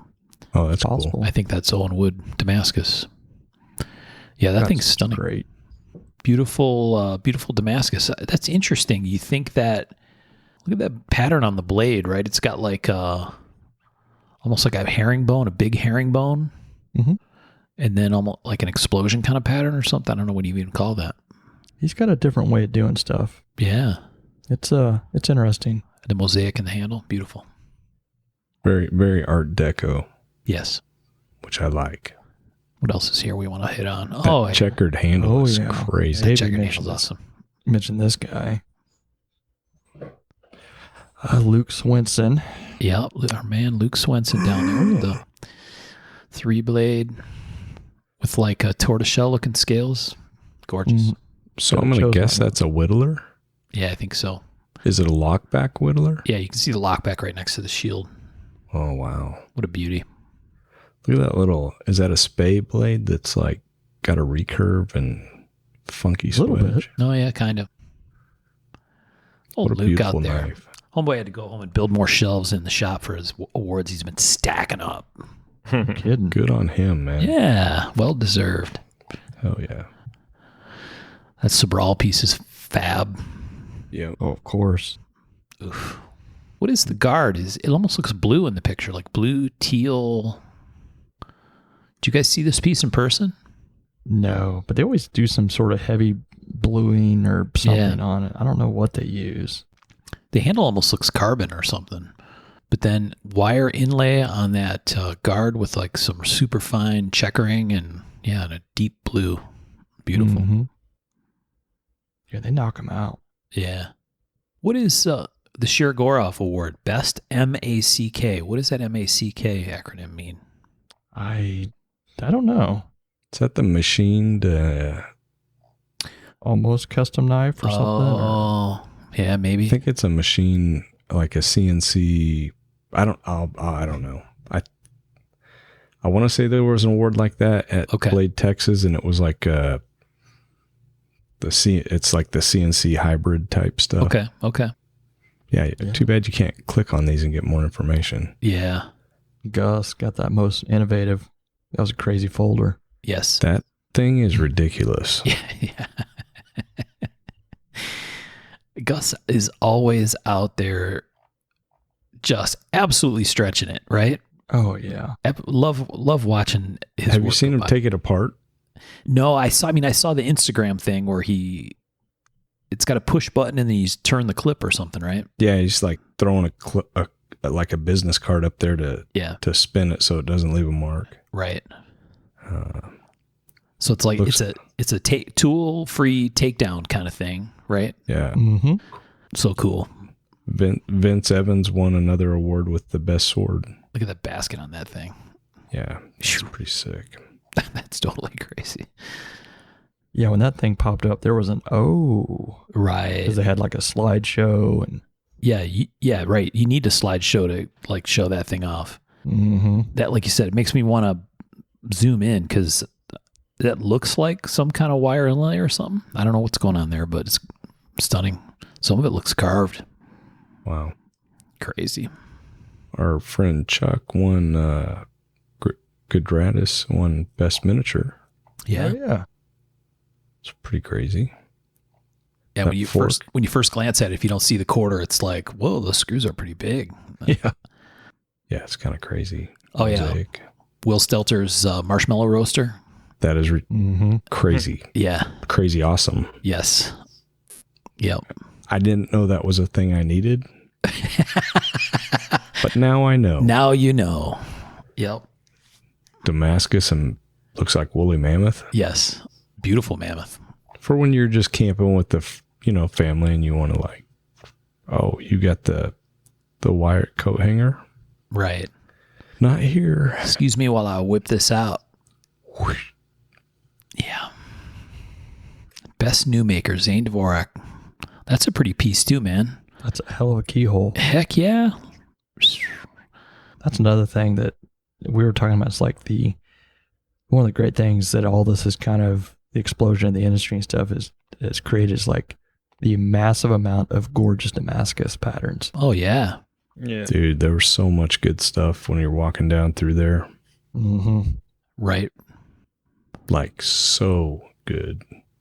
Yeah, I talked to a listener a bit about some of his pieces and the prices, and I'm like, man, those are gorgeous pieces for them. The amount of time goes into that Damascus alone for the price. It's just like it's crazy. Right. Wild to think about. Mm-hmm. Oh, machine assisted custom knives, MACK. There you go. Yeah, I told you it was like a hybrid. Yeah, there's an article about that. That's kind of cool. What does it take to compete in this class? Article on Blade Mag website.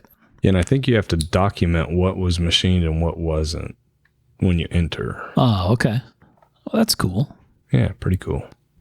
Sugar Ob should always win. Stuff is super good. Mm-hmm. Well, I mean, in that class, it's like, how do you even compete? Yeah. So, and then in the factory stuff, that's where our friends from Giant Mouse with their GMX. That GMX knife is cool, man. I like it. Oh, yeah. Integral. I love that the clip is a folded clip, but it's also machined. Like the end of the clip has their logo machined into it in a little pocket. Oh, it looks good. Yeah. Very nice. And I know you said something about they won a couple of awards, Tom, but I think the Jim clarified they didn't enter the kitchen knife thing, so they didn't put their Giant Mouse kitchen knives in, but the kind of sister award was that MKM Prima that's Jens Anso design. Oh, that's what it is. That might be what you're thinking of. Yeah. Yeah, Yeah. Yeah, that's really cool. that is correct. And Gus's Wee Knife collab Mm-hmm. is in there. That's awesome. So weird to see his design on production knives whenever you see him. It's like, what? Mm-hmm. Also, did you guys see that Buck 590 Paradigm most innovative American knife? Did you see how that works? I didn't see how it works, but I saw it. So that if you're on the factory production knife of the year award thing, let me put the link in there. Where? Yeah, I'm not seeing the production stuff. Somewhere I saw a video of this. So that Benchmade Narrows, I don't Yeah. know how they did it, but that thing's about 1/8 of an inch thick. Oh, really? Like it's pretty ridiculous. Wow. Like we picked it up and it weighs nothing, and it's literally wafer thin. Huh. That's pretty cool. Yeah. So is that Buck a bolster lock? But it's actually, Oh, yeah, I did see It looks like it. the bolster pivots. Like Yeah. it rotates around the pivot to unlock the knife, and then you hit the flipper and it opens. Yeah. And the bolster goes back to lock it in position, I think. I was asking someone, it just seemed like a flipper with an extra step. I didn't quite understand the swinging bolster part. Yeah. I mean, it's interesting. Certainly innovative. I'll give them innovative for sure. Do I need that? I don't know. Probably not, but it's a pretty cool idea. No, it was it's neat that Buck did that. I think that's an interesting, and it's good to see them doing some different stuff for sure. Yeah. Let me send you the video. I'm going to put the video in the chat. It's on Instagram. Well, the workshop is like digital now. You can adjust it to 29.25. Oh, you talking about the sharpening, Yeah. the canned onion thing? Yeah, so it's kind of like a bolster release auto. Kind of, with a bunch more motion, right? Yeah. Bolster release auto is usually like a little teeny tweak and blang, it's open, but That would be cool if you could mod it into a bolster. it's assisted. Okay. So you unlock it, and then it's assisted open. You close it against the spring. I get it. I bet the bolster loads the The spring. assist, yeah, that makes sense. Dude, hot take, but that just seems unnecessary to me. It's an interesting complication, I'll say that. Yeah. Oh, you got to For open it sure. before you flip it? Yeah. Yeah. So maybe instead of a detent, although it sits there until you flip it, Yeah. who knows, man? I have to play around Not with a one fan. sometime. Sorry. But is it innovative, Tom? It's cool. I mean, it's cool, but I would never. It's like an extra 2 steps for every time you open and close it. right. Mhm. Well, at least you can do it with one hand. That's true. It's cool. A lot of shit out there you can't. It's cool. All right. What? Anything else you guys want to talk about? I think we ran her top to bottom. Yeah. We got Yeah, it was fun. another show coming up. Yeah, you guys do. Yeah, really soon, right? A month from now? I don't know. I don't fucking know. July 29th. Oh, so okay, almost 2 months. Birch is like, You got 7 month. weeks or something, Birch. Yeah, we got tons of stuff to fit in there, but yeah, it'll be good. it sounds like Very it's going to cool. be awesome. Yeah, I'm looking forward to it. fun. Portland, gonna have kind of cooler at that beach.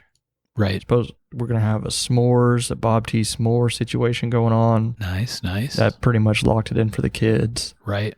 Little bonfire And, at the beach thing. Bob T. S'mores. What is this? They're bringing s'more stuff, and they're gonna make s'mores. Oh, that's cool. Susie's loading up the rental car. Even more stuff I'm going to miss out on.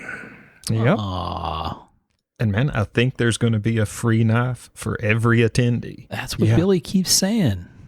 Isn't that crazy? That's really Yeah. cool. It's got Walker coming to the show. Walker's coming. Yeah. Yeah. They're, This- got a they're going to couple. give away a Glock. Are they Yep. really? Yeah. For the exhibitors. I think And anyone I think it's for anybody who wants to put in on it. Oh, really? that can legally own one.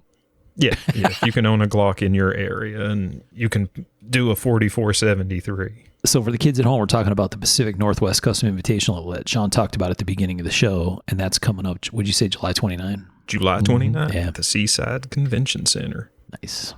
It's gonna be a fun one. I think it's Boys are going above and beyond and making it cool. So for sure. Yeah, Awesome. Cool. It'll be here before we know it. No Yeah. kidding. For real. Mhm. You booked flight yet? Have we? No. I know it's not as bad as it was before. I found some cheaper flights, but I know we need to book before it gets worse. No, man, I booked all 3 of us for just a little over what it cost me last year. wow. Yeah. Really? Yeah. You never know. Abby might be planning on Birch Fam 2023 Vacation 2.0 I can't. road trip. We actually Birch is checked like, how far that would be, and it was like 28 something hours or something. Well, you said 20 some for the thing you just did. I know we'd have to leave tomorrow. That was round trip versus one way. Yeah. Right. Yeah. That would be quite a haul. Mm-hmm. I've driven all the way across before, but yeah, it was an experience on a motorcycle. There's a lot of cold and rain in that adventure, Tom. Oh, yeah. Yeah, we didn't actually hit any rain. We were lucky because we took my truck, so we just had like our big bags just put in big old heavy duty trash bags just in Oh. case it rained. Yeah. But then we had to take everything in, for a hotel because we had a lot of one nighters there. Right. So You took the problems. pickup instead of the SUV? there's like a 2 mile per hour difference or mile per gallon or whatever, Wow. and the truck is so much more comfy. Okay. Really? Mm-hmm. Then her 4Runner? Yeah. Sounds like she should have got to Tahoe. Just saying. We couldn't afford Tahoe. Yeah. Mark's profit sharing takes a little bite. Yeah. Okay. Yeah. So again, congratulations to all our friends from the show that raked it awards in over there. They're doing a great job. Luke Swenson and all the boys. Congrats. Big congrats again to Bob guys. T. Oh, yeah. And and welcome to our friends from Giant Mouse. Thanks for joining the party, boys. We appreciate you. Yeah, it just seemed like a lot of people we knew were getting good stuff and awards, and just, it was nice. Yeah. Love seeing all you guys that stopped by the booth. If I wasn't there, I apologize. It's always good to see you guys and talk. Kind of apologize. No, I need mean to it. leave I know a phone you- number or something. But I was busy walkering around. Oh. Oh, shit. Damn. All right. And then with that, for the conclusion of Dad Joke Hour, let's Holy let's shit, we end on that. her, that's awesome. Say something. yeah, walk her around. Good God. All right. Thanks to our friends on Patreon and George at AMX and and to Billy and Nick, Giant Mouse. Giant Mouse. Mouse. Thank you guys Appreciate you guys. so much for supporting us. We Absolutely. appreciate it. Birch, we wish you good luck in your spiral you are about to enter. Yeah. You know, it's already happened. Is Sean ahead of the game on? Is he 2-0 on you, or you got some stuff close? I think you got a couple that are close or done, right? I got a couple that I've got to sell to make some money, Oh, yeah. but I've got one started. That emerald piece is going to Okay. there. Okay. But I got a stack of blades, heat treated and surface ground, and lots of stuff to do. Of course, I got back and started doing some drawing and all that fun stuff. Right. Actually, a lot closer to actually running some fusion programs, which, Oh, yeah, I just kind of put my head down and said, I need to fucking do it. I'm going to do it. Yeah. Ooh, fusion True. programs. Let me know when you're ready. It's true. Yeah. But once, I think once I can unlock some of that, I think I'm going to be, lots of weird stuff can come out. Heck yeah. Fusion 360 is some magical shit, man. Yeah, it's definitely the cam side is the drawing's pretty easy in there, but all the machining stuff's weird and Yeah. lots of options. And I'm like, I don't know, check it out, we'll see. It's also more exciting than 3D printing if you get it a little bit wrong. You're like, I don't know what that does. Let's try that. Yeah, it didn't just make a gooey mess; it makes a big mess. Yeah. Well, I'm leaving now, and I'm bringing my lawn chair to watch the Sean Kendrick Michael Birch race to the Pacific Northwest show. It'd be like a race between two ancient tortoises. Oh shit! You can have you can clear out all your kidney stones sitting there watching that one. You guys got this. The world's two slowest knife makers Mm-hmm. battling it out. The sad part is I have a CNC. It's just pulse pounding head-to-head competition. There you go.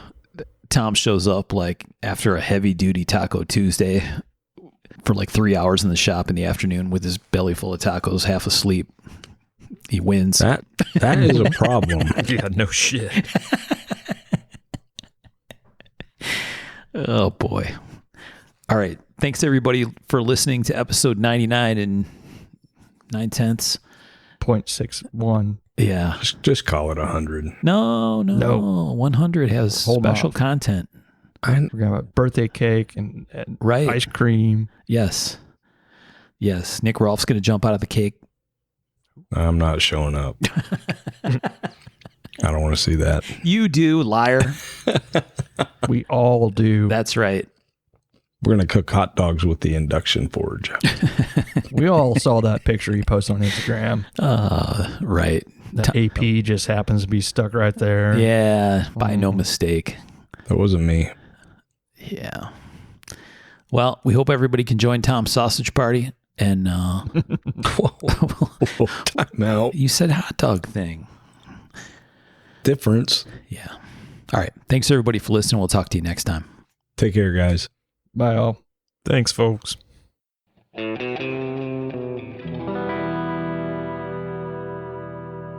To learn more about our makers, you can find Tom Crine on the web at crineknives.net, in his Facebook group, Crine Knives, or in his Instagram account, at Crine Knives.